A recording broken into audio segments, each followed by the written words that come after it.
time I told you to, turn your damn.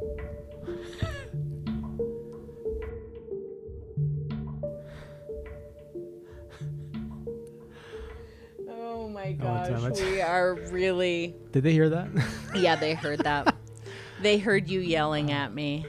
Well, good evening. He yells at me. Good evening, good afternoon, good morning, wherever you may be. Yeah. As I do my best Art Bell impersonation, You're listening or watching the Castle of Spirits True Ghost Stories podcast. I'm your Ghostkeeper Vince. And I'm your abused Ghostkeeper Jane. You heard the way he was talking to me. No, man. I was just saying, the last time that your phone went off... My phone is muted. How about it? The last time it went off, when it wasn't muted, it actually it didn't get picked up by the audio. So okay, well, cool.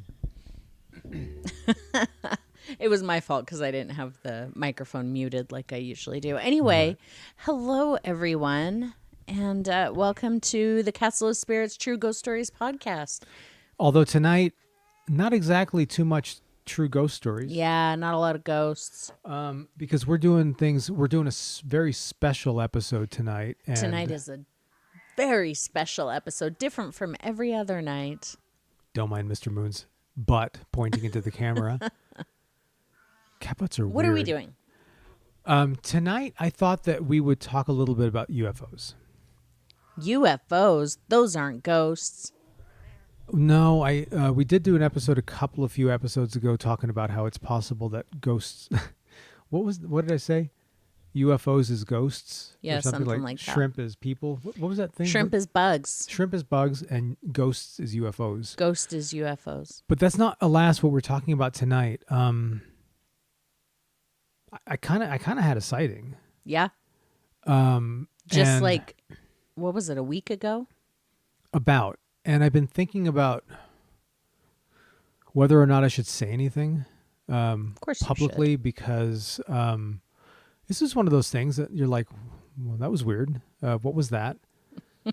And then I realized, well, we have a paranormal podcast and maybe I should actually bring it up and kind of share it with people because not only am I going to tell you about it, I'm going to show you what I saw. That's right, folks. Because I had the presence of mind. Video. I had the presence of mind to get my friggin' phone out and record this weird, excuse me, watch my, sorry, my Pardon language. His French. Pardon, yeah.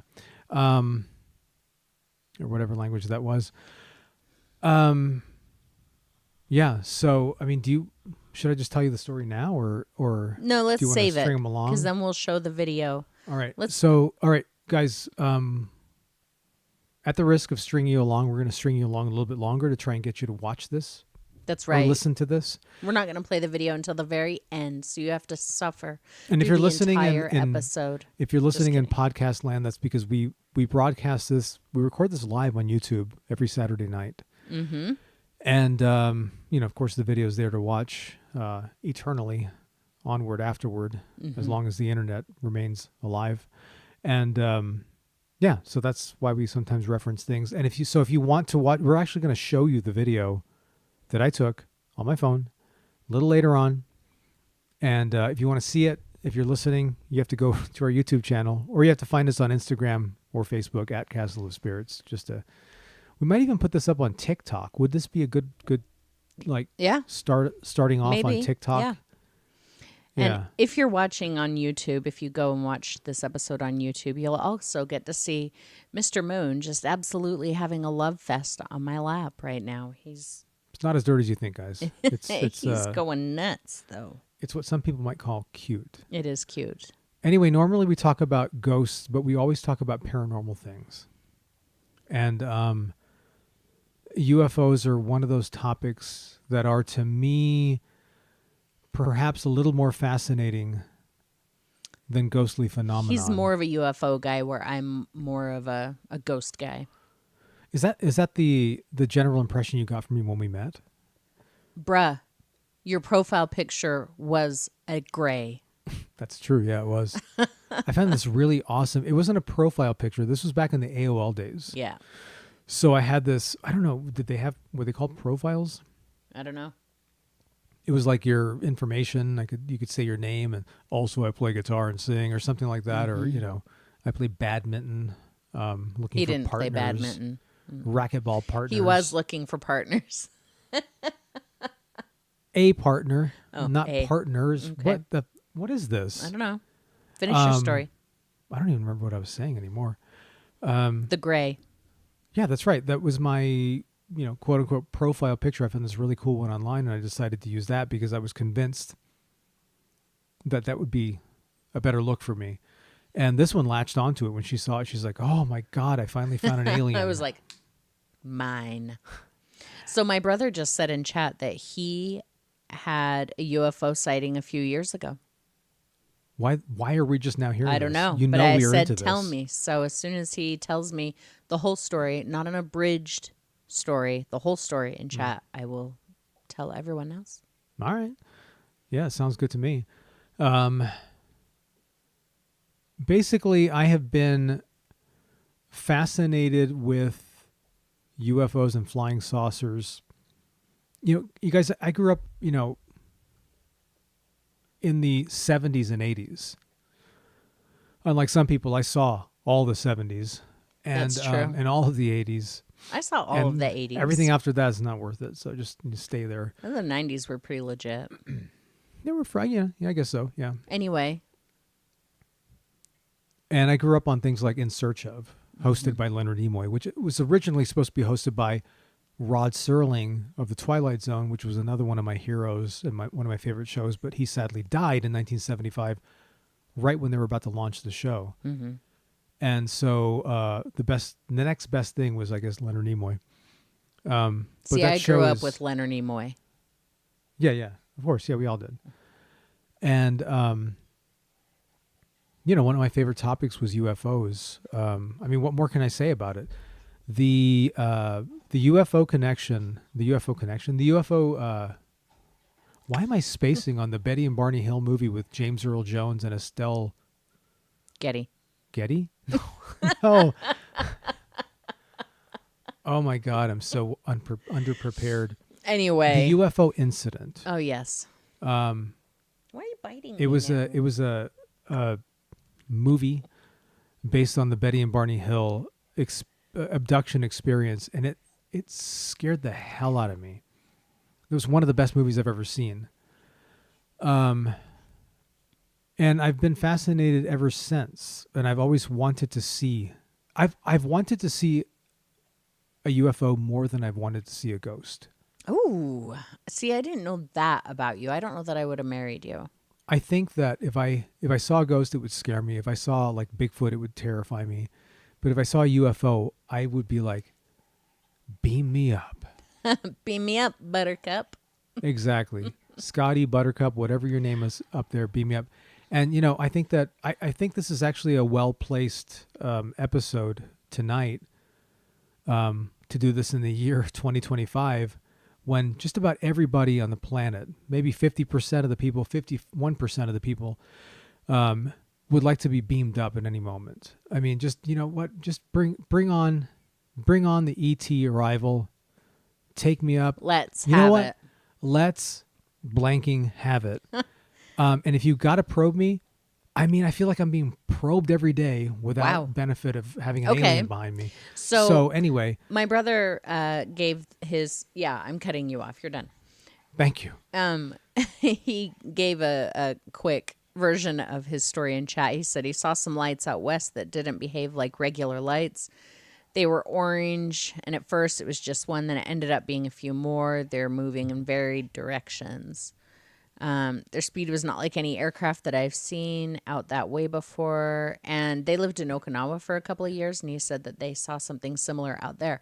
But I would also like to point out that out west is the Little Mountain test range.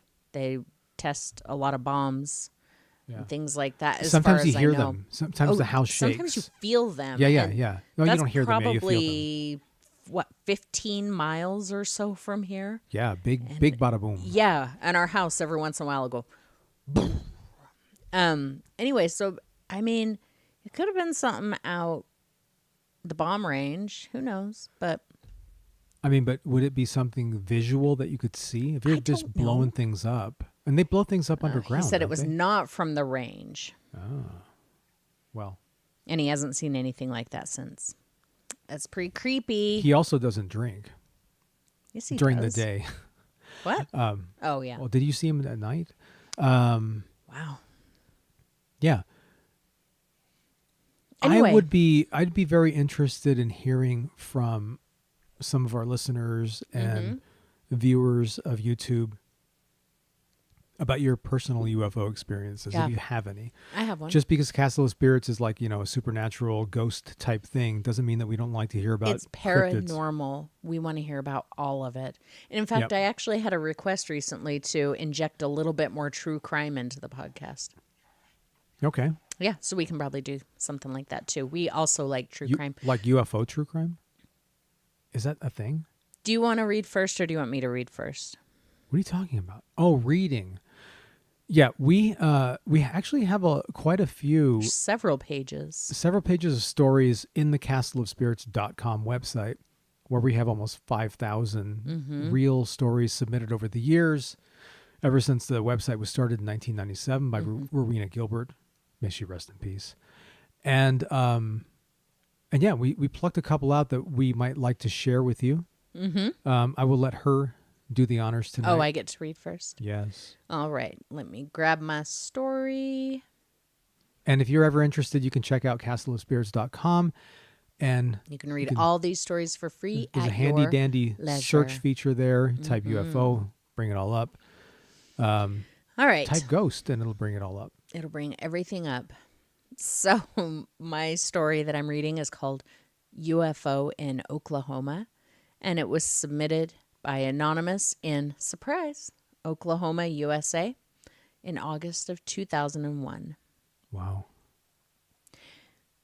I really didn't know what to name the title of my story, except that there are some strange things that happened in my hometown. It's just a rural farming community with one general store. If you blink your eyes going through, you'll miss it. Anyway, I moved away when I was 18 years old. I am now 49 years old. I still have relatives living there that I visit on occasion. While growing up there as a child, I can remember a lot of scary things that went on. What I'm about to tell you is very true. The people that live there don't talk about what happened for fear of being laughed at or ridiculed, so we all keep it to ourselves. But we know that these things happened and believe in our hearts to be true. One year, probably back in the 70s, our town was host to an unidentified flying object. There is a pond by our school on the west side. It was on a hot summer night in July. My brother was up watching television, probably around 2 a.m. He got tired and decided to go to bed. He went to his bedroom. When outside his window, he saw a very bright light that would change colors, like red to green, green to blue, blue to white, and so on. He thought, what in the world is that? And maybe it was some of his friends playing tricks. So he went outside to investigate. When he got outside, he couldn't believe his eyes. Just due north of his house was a UFO. It was hovering above our school pond. He couldn't believe what he was seeing, as it was very, very real. He said it was just like in the movies, only real. He said he had to pinch himself because he thought he was dreaming, but he wasn't. Other people saw it too. It just hovered over the school pond and just flew out of sight, making no noise at all. The shape of it was round, with lights around it. This is just one story of many that's happened in our rural town. Thank you for reading my story. And that was UFO in Oklahoma by Anonymous in Oklahoma, USA, August of 2001. Now, I read that story because I swear to you, I know that story. I've heard that story before. I think that we saw that in some documentary or series or something. There were a bunch of people who saw it, but I Googled it and I didn't find a ton of information, but I did find that there were some sightings in 1965 in Oklahoma where a UFO was seen hovering over a pond. And well, he said he did. It was submitted in 2001. he said it was in the 70s, I think. He said he was a child, a teenager, and he was 49 now. So that would have taken it back to the 70s, right? Well, yeah, he said it was in the 70s, I think. But everything I could see was it was 1965. There was a whole cluster of sightings, and there was a UFO spotted hovering over a pond that many people saw. And I feel like it was mentioned. Do you remember there's this UFO show on Netflix? Yeah. And there was the story about the kids in Zimbabwe at the school. I feel like this Oklahoma one was mentioned in that episode. So I'd like to go back and rewatch that episode. Yeah, let's do that. If anyone has heard this story about the Oklahoma pond, please let us know. Yeah, we'd be interested in hearing more info about it, or if you know of any documentaries that mention it. I know that we started watching it. We watched the first few episodes, and then it just kind of got more ridiculous as it went along. The Zimbabwe one was really interesting. That was really fascinating. There was also the other one. It may have been featured on the new Unsolved Mysteries on Netflix. Maybe that's where it was. There was an episode about, but remember there was the episode about the kids in the school in the UK, and who all saw this creature and during recess or something like that. And there's some story about how there was some sort of a troupe of actors that were in town putting on some sort of a show at the same time. So I think it could have been that. Oh, yeah, I do. And it could have been the children, sort of mixing or having a memory of a real occurrence that happened to them, but it wasn't actually supernatural or paranormal, rather. Mm-hmm. Very fascinating type things. But ultimately, that the Unsolved Mysteries one, we've watched every episode because there's only like 6 of them on Netflix per season. But the one Netflix special about UFOs, I think we didn't make it through because they started going off the deep end a little bit. And it may surprise you guys to learn that for as close as we hold the Castle of Spirits website to us and love the stories that are told there and are fascinated by them, I don't have much of a tolerance for like conspiracy theories and stuff like that. I'm very, like I've said before, I've got that poster. Actually, it's actually not on my wall right now, but I do own that poster that Mulder had in his office. I want to believe. And like there's an asterisk and with a scrawl at the bottom, but you guys are making it really hard to believe. Yeah. Well, hey, I have another quick chat story. I'd love to hear it. Okay, this is from my friend Meta, and she says, when I was in France, she was in France on a vacation earlier this year. When I was in France, we saw a beam of light that came up on the eastern horizon and moved all the way across the sky before disappearing behind the horizon on the west. So it moved straight east to west. Her Air Force colonel brother that works at the Pentagon said he thought it was a rocket, but I think he was just trying to find a logical answer. I've never seen anything like it. It blew up on Reddit and people all over Europe saw it. I think it was something else, not a rocket. And that was at the end of August just this year. It was like a bar of light. So unless the entire rocket was lit up, it was something else. That's really interesting. That's crazy. That's nuts. You didn't happen to get a video or anything of that, I assume. Yeah, that's crazy. I do know that when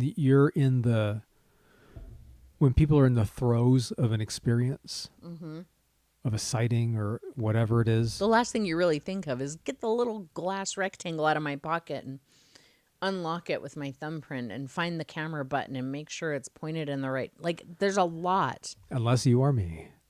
And That's true. I swear to gosh, I saw this thing the other day and I said, you know what? I'm getting the phone out.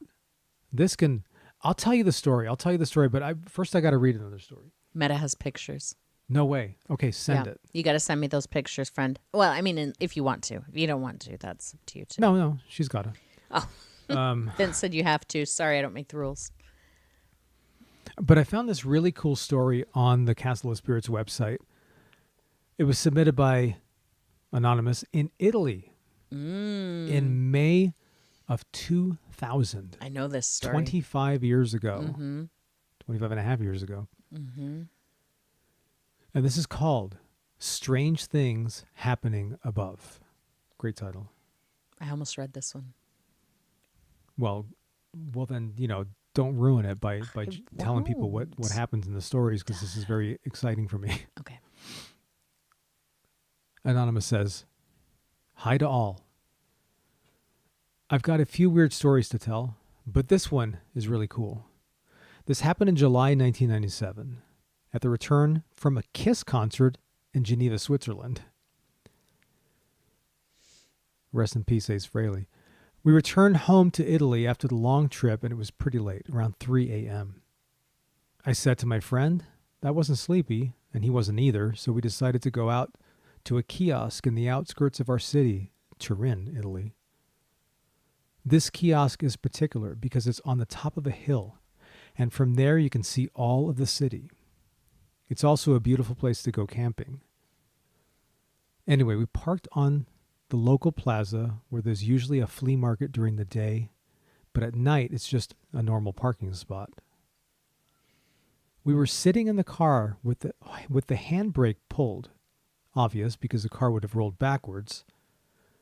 I remember well, we were listening to the radio at low volume, and suddenly we heard a bang, like someone kicking the car. We got out to check what was going on, but we were the only two people in the entire place. All the other people remotely nearby were at least 100 feet away from us.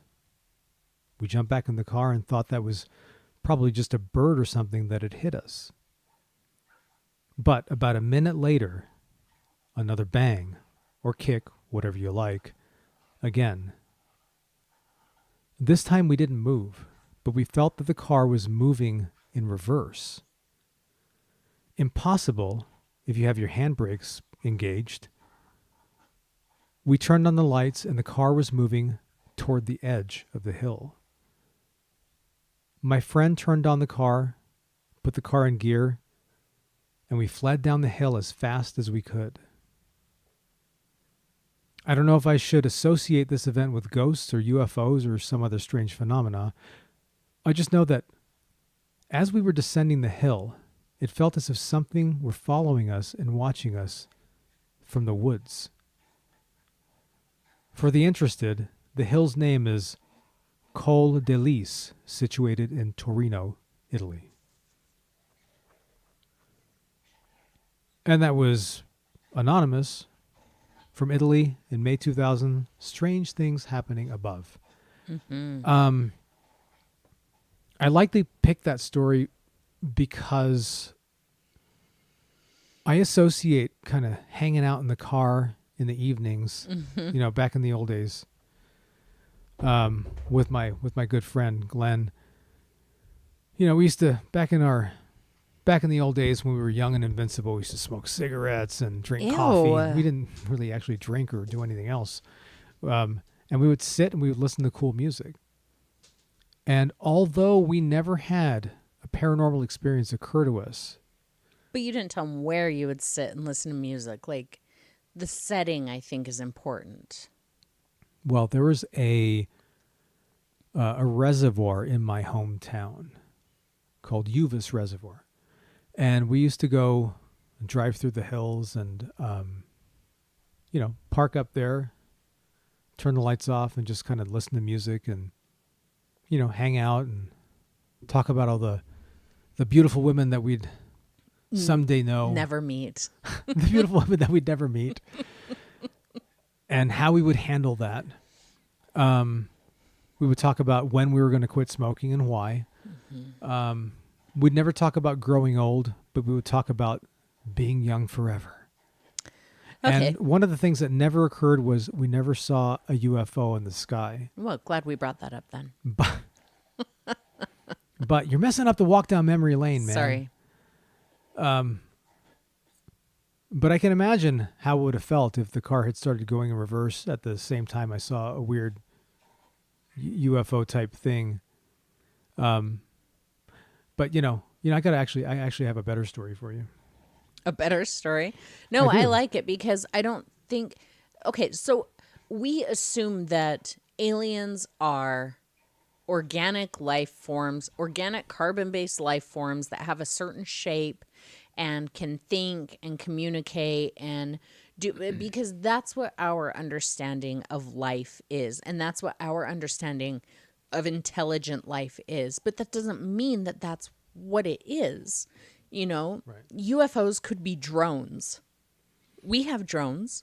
Why couldn't aliens have drones? And there actually is a theory that the grays, well, first of all, the ships, the UFOs that people see are, interdimensional craft that can pierce the barrier between the dimensions, or they can go through wormholes or whatever. Exactly. And that the creatures that are thereby presented whenever there's some sort of a face-to-face encounter with the occupants of the craft are not actually biological entities, but like you said, sort of like drones, like androids, robots, whatever you want to call them, that are acting on the behalf of the people, for lack of a better word, who have sent them here. And I think maybe the humanoid figures could be a simple, let's try and blend in. Just kind of look like one of them, and maybe it won't be quite as scary for them. Right. I mean, that's what Indrid Cold did in if you go into the full story, I'm talking about the entire story of about the Mothman prophecies. The entire story also has this character named Indrid Cold, who was also known as the Smiling Man. People would see him, and it looked like a guy for the most part, but he had this gigantic grin on his face. And when people would first see him, he did not look human. It looked like a humanoid with this gigantic grin. And then the next time they saw him, he progressively got more and more human. And they think that it was because he was learning how to human. They think the gigantic grin came from billboards. There was like a shaving cream billboard or a toothbrush billboard or something where the people had this gigantic grin on their face. So they saw that and said, oh, that's what people look like. So it's possible that that's a thing, that it's... Anyway, so the fact that they didn't see a traditional UFO and they didn't experience like a traditional UFO thing doesn't mean that they didn't have alien life forms actually interacting with them and following them. Right. Yeah. When we human beings interact in the wild with other creatures, and sometimes where the smell of the animals or even put themselves in furs so they can sort of blend in. Not really that they're going to blend in, but that they can get closer and observe. We do that. So why would it not make sense for somebody who is not a human being to wear a human being suit to try and get close to us and observe? Yeah. And that really is, it's like every time you see an image of an alien as depicted by whoever, by somebody who claims to have seen one, it always looks like an approximation of a human. It's a humanoid. It's humanoid. Yeah. They got the eyes a little bit wrong. They don't quite understand the hair. They don't have hair. They don't have hair. That's what I'm saying. They don't quite understand the hair. Like, we don't know what that fuzz is. We don't know what that leave is. It off. Let's just leave that part off. We got the 2 arms and the 2 legs, right? And the roundish kind of thing with the big holes right here where they look out of. And that's what it could be. Yeah. And it could also be some sort of it could, if the person inside the suit, it could be somebody, an alien inside of a suit who's being made to look human. Mm-hmm. That can actually, Well, it's like in Men in Black, in the movie Men in Black, where there was it Men in Black? What movie was that? Where there was just like a little guy sitting inside of the head, and he was like piloting it with, you know what I mean? It's just, yeah, it could be that. I don't remember Men in Black too much. Oh, that's a shame. It's actually a pretty great movie. I do love. We haven't seen part 3 with Josh Brolin playing the Tommy Lee Jones character younger. We should watch that. I'm interested. Let's do it. Yeah. Anyway, hey, we've both read stories. Do you want to tell them your story? All right, guys. Here it comes, folks. So, pretty much every day of the week, I get up, I make my coffee, sometimes make breakfast. He's telling long, rambling stories. Do you mind? Sorry. They're into. Are you guys into it? I'll be quiet. Go. And I take the castle hellhound named Freya on a walk. I have to take her on a walk to the local cemetery. And it's not because we're creepy people. It's also that. Do you mind? It's not. Yeah, we're creepy. But, she's a rescue, and she had it rough. She was a stray for God knows how long before she was picked up in New Mexico and found her way to Utah and all that stuff. And so we're pretty sure that she had never been walked before. She was kind of like, the first time we put her on a leash, she was like, what the hell is happening? What do you expect of me? Do you want me to bite the leash? Do you want me to eat it? What's going on? And so we introduced her to walks. But I noticed that whenever we went through the neighborhood, there are always lots of dogs barking because a lot of people keep their dogs in the backyards. And so she would be very, very nervous. Mm-hmm. And she would get nervous of me as well because I was on guard. Because if any dog tries to mess with my dog, I'll probably let my inner dog out. Wow.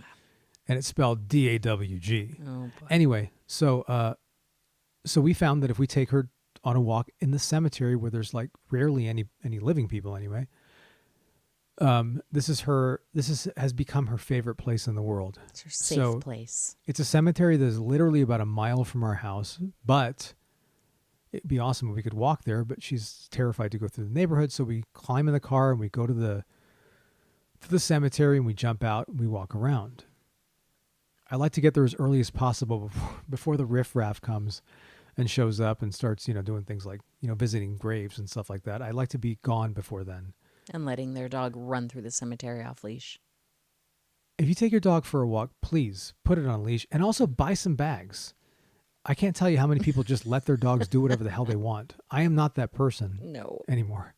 But I'm not that person. So I've gotten very good at cleaning up after my animal. So we do this just about every day of the week. And it's our routine, it's nice. It's nice for me to get out there, get away from this one over here. And I'm kidding, of course. No, he's not. And Freya loves it. It's her alone time with her daddy and everybody underground. And, I rarely look up when we're out there. But for some reason, one of the times we went walking about a week ago, I looked up. I was interested in, is it going to rain or what's going on? It was a bright day. You could see the moon still. Daylight moon was out. There was a plane crossing the sky. I saw it. And then I noticed something else. It was above the moon as far as, my line of sight went. And it was flashing. And I kind of glanced up and said, what the hell is that? And of course I went about my business. We started walking, picking up and all that kind of stuff.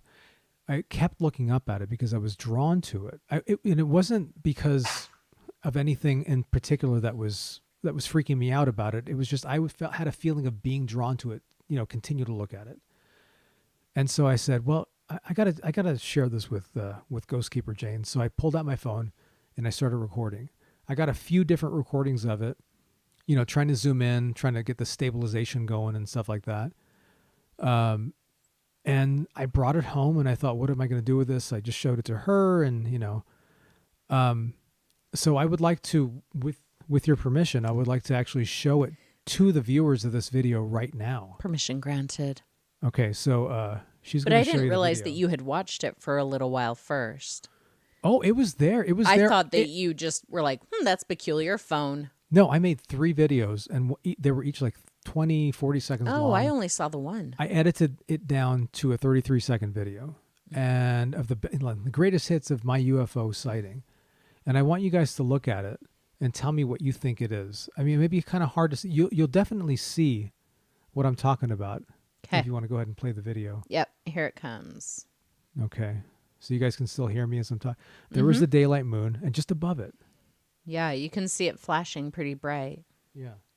It seems to be moving fairly quickly. It was moving a lot more quickly than the plane that had just gone by.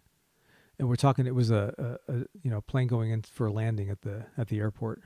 Yeah. But this was just... It's really bright. It continued to go by overhead, and it would sort of flash and disappear. And at first I thought it may be a satellite or something. I've never seen a satellite during the day. Not during the day. But let's just watch it one more time real quick. So my first thought when you told me you saw it was a Mylar balloon. Right. But watching it now, seriously, the way that it's moving away from the moon, like I get it. It's not like it's up next to the moon. But if it were a Mylar balloon, it would not be moving that quickly. Even if it were down lower, like in relation to you, if it were down low enough to appear to be moving that quickly on a still day, I think that you'd be able to tell it was a Mylar balloon. But now that I watch it, like, There was no sound either. I don't think that looks like a Mylar balloon. It seemed to be very, very far away. It was very high up there. And it kept going. I kept looking up after I finished. I took a few videos and I said, okay, that's enough. And so, but I kept looking up and watching it. And eventually it sort of passed by overhead. Yeah. Way in the hell up there. And it was gone. But I'm really glad I got the video because otherwise I would have felt like, oh, gee, I saw. Remember that time we were driving home from Salt Lake City? I was just bringing that up. Yeah. This was during the pandemic. Mm-hmm. I don't know what we were doing. Yeah, we were up there. I think we had gone up to get takeout. Yeah. One of our favorite restaurants. We went down to Salt Lake City. It's south. And so we were on our way back, and I noticed not a lot. I noticed about 3, 4, or 5 high-flying white things above the mountains. We were heading back north, so that would have been in the east. Mm-hmm. And I took video, but you know how the 20s are. And, one terror after another. And then, so I sort of forgot about it. And I went looking for it recently because a lot of my stuff is backed up to the cloud and I cannot not find it. Oh, no. But I do want to continue looking for it because it's very important to me that I find it. I think that it may have been some really high flying, I almost said geese, seagulls. Yes, there are seagulls in Utah. No, it couldn't have been seagulls. That you couldn't see them that well. I mean, a seagull is the state bird. So we are familiar. They are everywhere here. We see them flying at all kinds of altitudes. We're real familiar with seagulls. Those were not seagulls.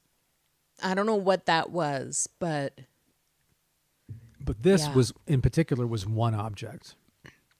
Yeah.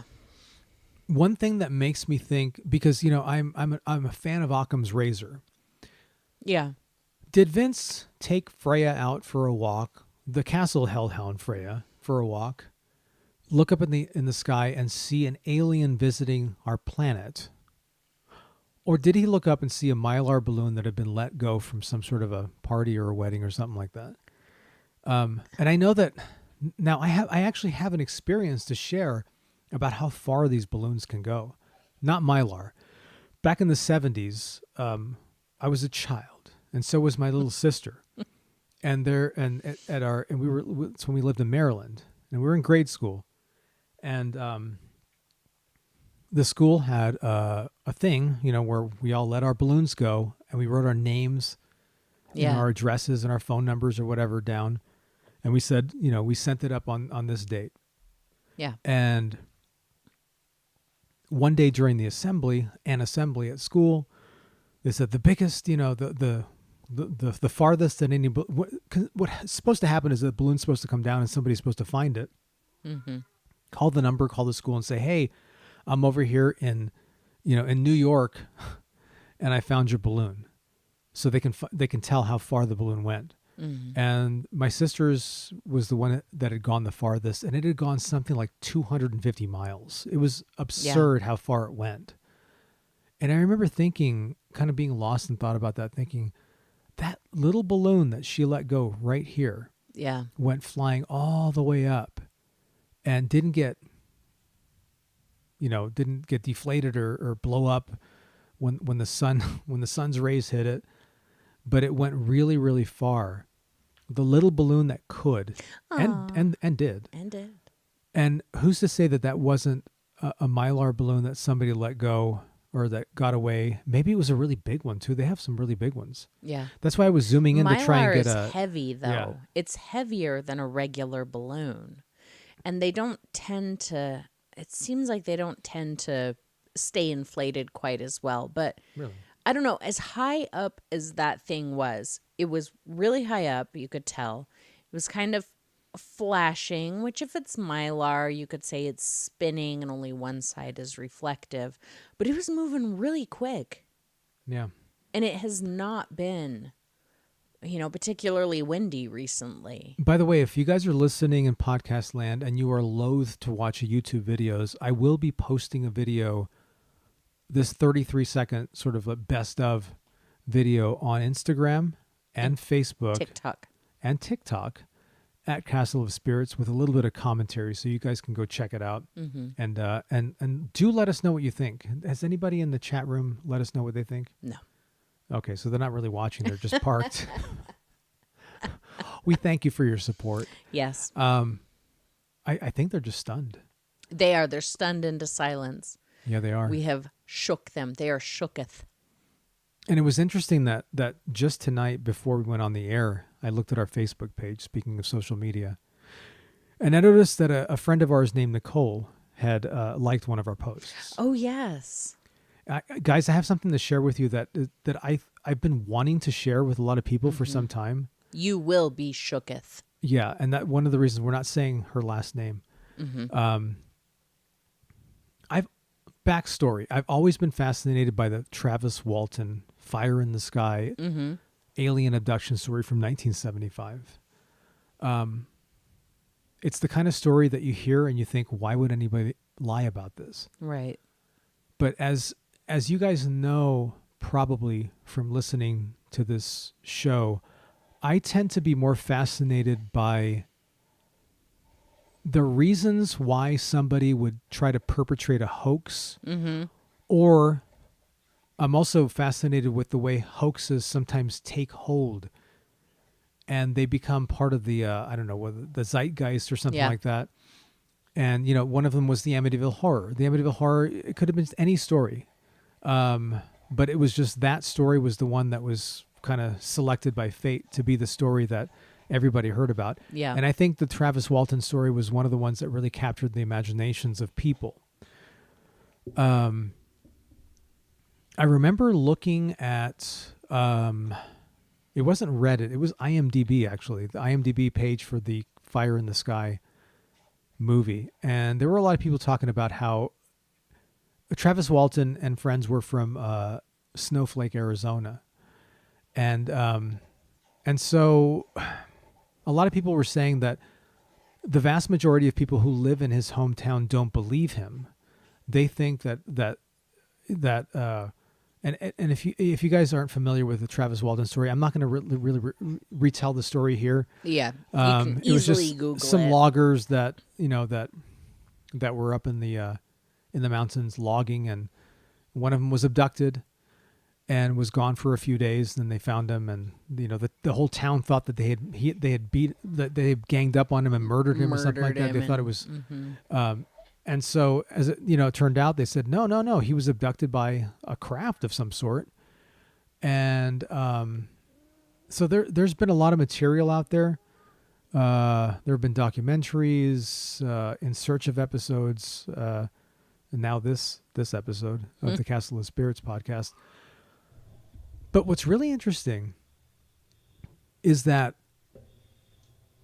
one time we were at your art studio. Uh-huh. It was during like a post-pandemic or pre-pandemic, I don't remember, but it was either 2019 or 2021. And our friend from where we used to work together came in. Her name's Nicole. Uh-huh. And I don't know, I got talking to her about, like you do, like the things that you like, which is, unsolved mysteries and UFOs and ghosts and stuff like that. And I happened to bring up Travis Walton. I think either that or I'd made a post on Facebook, and when she came, she said, "Oh, the bottom line is," she told me, "he's my cousin." Yeah. And I said, "No shit." Whoa. Pardon my language. They say this on the news these days, so you can handle it here. That's true. And I said, "Really? Okay, so do you know him?" And she said, "No, not really. She's younger, he's older, but they share the same grandmother." Yeah. Right? And so I said, "What do you think of his story? I mean, he sounds really convincing. He's passed lie detector tests, although he did fail one lie detector test on national television I remember in the last that. 15 years, I believe." But you got to wonder, why would somebody go to these lengths and sort of try and convince the world that they had seen something they hadn't? You think maybe money, but there's no guarantee you're going to make a lot of money on a hoax. Yeah. Unless it takes hold, like his story did. And then Nicole said to me, "Yeah, I talked to my grandma about it." And my grandma said, "Well, Travis and his tall tales." And I was like, "What did you say?" And I said, "Say that again." And she said, her grandma said, "Well, because Nicole asked her grandmother, 'Is it true? I mean, what do you think of this?' Because everybody knows about it, who's in the family or who lives near the area." And grandma said, Grandma Walton, maybe not the same last name. Nicole's last name is not Walton. But yeah, Grandma Walton, Travis Walton's grandmother said, "Travis and his tall tales." And I said, "What does that mean?" And she said, "Well, apparently he's always been a bit of a BSer. Mm-hmm. Even in his private life." And I was like, "Oh my God, that's a revelation to me." Mm-hmm. I've never heard that on any documentary. I've never heard it on a movie. I heard it from this girl who has a friend of ours who has absolutely no reason to lie to me about anything of that sort. She didn't know it was going to rock my world, but it rocked my world because it was like for the first time I was hearing something that I had never been, nobody was privy to, but anybody in the family. Well, and you were, you had entered Travis Walton's bubble. Exactly. I'd entered the Walton bubble, and I was like, "Oh my God, this is what his family says." And then I thought, of course it was a hoax. Isn't that a Thanksgiving movie? Fire in the Sky. I mean, it's not the scene where he's like freaking out and having a flashback and hiding under the kitchen table. Isn't that at Thanksgiving dinner?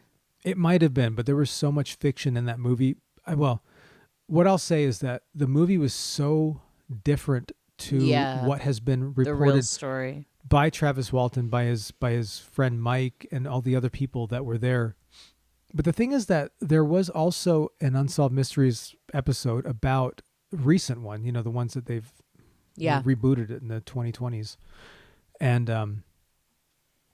in the late teens, where they talked to some of the guys that had never been, some of the other guys that were there, and they saw what happened. Mm-hmm. Supposedly that Travis Walton was, knocked out by a beam from a UFO, and the guys took off and left him there. And then when they came back, he was gone. And the guy telling the story was crying. And that's hard to fake. Remember watching that? I was like, vaguely. I was like, look at this dude. The dude is crying. But that doesn't mean that it was true. That means that he believed that he saw something that he may not have seen, which means to me that he's convinced himself. Or that he's convinced himself this. So something did happen up there. Mm-hmm. I know that Travis was apparently best friends with I forget what Mike's last name was, who was the foreman of the job. And there was something, they were locked into this contract. And the only way that they could get out of the contract, this logging contract, that the theory is that maybe they felt like they had bitten off more than they could chew, and they were going to have to maybe give the money back because they weren't going to be able to complete the job. And so the only out in the contract was an act of God. Yeah. And I think they said weather didn't count or something like that. Right. So the theory is that possibly they cooked up a story to try and get them out of this contract. I mean, that seems pretty unbelievable to me, though. If I were desperately trying to get out of a contract, I wouldn't be like, go state my homework, dude. You know what I mean? Like, that's the equivalent. Like, UFO, oh, sorry. Our foreman was abducted by an alien. Yeah. Okay, so when are you going to deliver on the contract? Well, I can't because he's been abducted. That just doesn't pass the sniff test for me. I'm not saying I fully believe the story. I'm just saying if there's a reason they faked it, that ain't it. Yeah. Well, that's what I mean is that there was a group of guys, a group of workers in the car with them. And there were 6 guys, and they right? were all witnesses, about 6 guys. Yeah. They were all witnesses to this thing. Yeah. And I think that they didn't just make it up. I think that if it was a hoax, I'm not saying it was because I can't really, just because somebody tells a lot of tall tales and then it's like the boy who cried wolf, right? Right. Or you can be a liar and still have amazing things happen to you. Right. And sometimes it happens to teach you a lesson in life to say, don't cry wolf. It's pronounced wolf. Because then people aren't going to believe you. That maybe they could have pulled something off. I don't know how they would have done anything like that. Mm-hmm. But that's assuming that the guys that were in on it were actually duped into believing something did happen. That's just a story that's really fascinating. We need to watch that movie. Yeah. We've never seen it together. I saw it at the theater and I was very, very underwhelmed by it. Mm. I thought that the real story, watching it on In Search Of or something like that, was a lot more interesting. Yeah, but the pods were terrifying. The pods were terrifying. I don't care. It was all right. They tried to make a horror movie out of it at that point. And it was starring D.B. Sweeney as Travis Walton and what's his name? Robert Patrick from Terminator 2 was Mike. Do you know who I always picture as playing Travis Walton for some reason? Treat Williams. Eric Stoltz. Oh, he would have made a good Travis Walton. I always picture him as Travis Walton. He was right about the right age to play it. I was like, but he may have done it. He may have decided to play it too seriously and gotten himself fired. Fired, like the way he got fired from Back to the Future. But I remember seeing Fire in the Sky when I was about 13, and I was fascinated and super into aliens at that point. Me and my best friend Kim, we were all about aliens. I remember like being in our backyard with a flashlight in the middle of the night, like signaling the sky.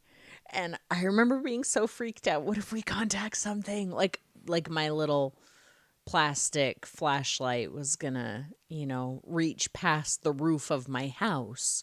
But I got you beat. I got you beat on the lameness there. When I was a kid, I don't know if I did this by myself or with my little friend Philip on our street in Maryland. But we used to, there was, this is the 70s. You were either inside watching TV or outside watching the fireflies. And so we were sitting outside, and I remember being outside and shouting up to the stars, saying something like, if you can hear me, come get me, or something like that. Even back then at a tender age of 8 or 9, I was wishing to be beamed up. Wow. I would have tried harder if I'd only known what the future held for me, anyway. for us all. But in any case, it's something I've always been fascinated by, and I hope that story, I've been wanting to share that. Mm-hmm. I've wanted to get that off my chest. The Travis Walton knowledge, that little tidbit right there. And, I think that Nicole and her husband James might actually listen to this podcast. They better. So if you guys do, James, force her to tell more. Yeah. And please, Nicole, tell us more if you remember any more. If I got anything wrong, and I'll correct it on the next episode. But yeah, that was really a cherished bit of knowledge. He holds that dear to his heart. I swear, I've held that for years, and I've been waiting for the right opportunity. And now I'm sharing with you guys, and I hope you guys appreciate it. Because it's no longer mine. I appreciate it. Because I know she had no idea how valuable that information was.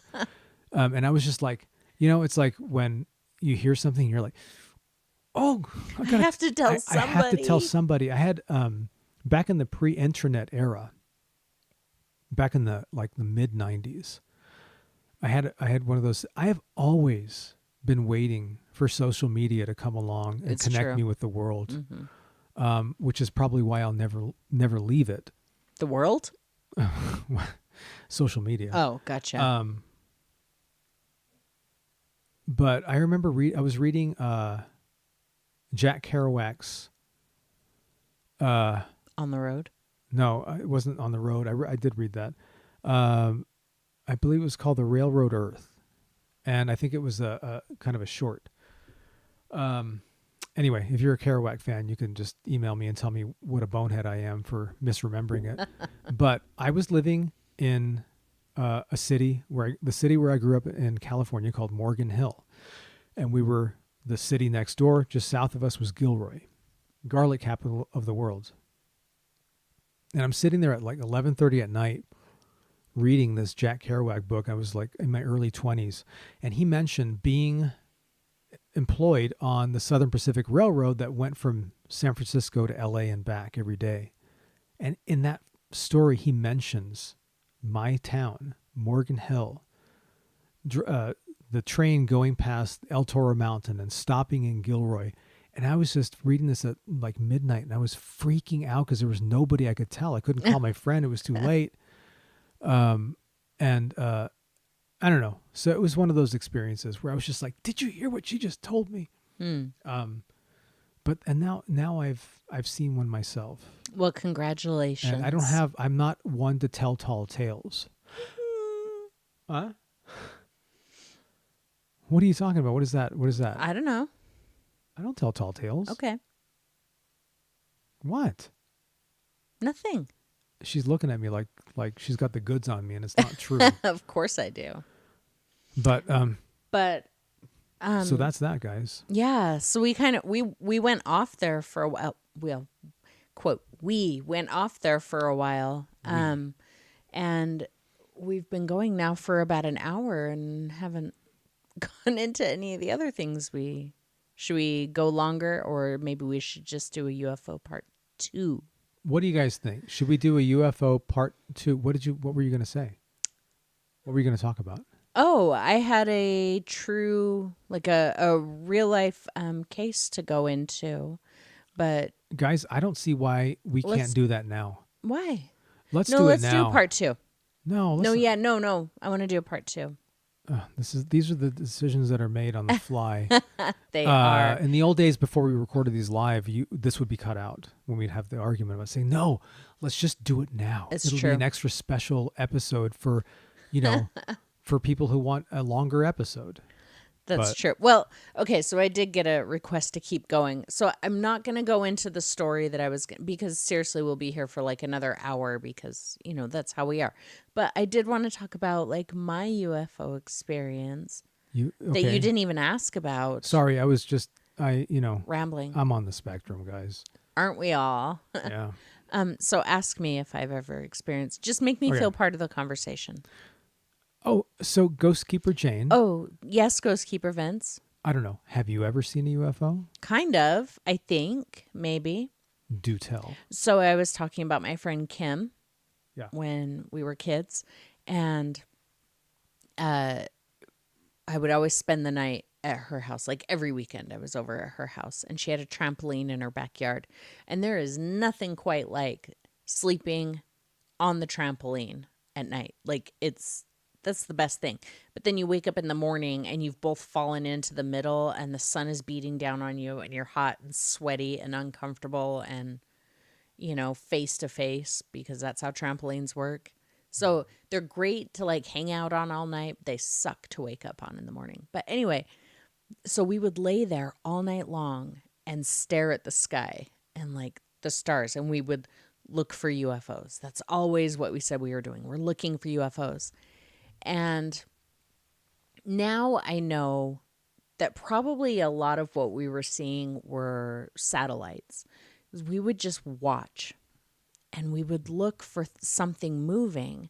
And occasionally we would see what looked like stars moving. And it would move in a straight line. It just looked like every other light in the sky. So it wasn't like a comet or, a shooting star or anything.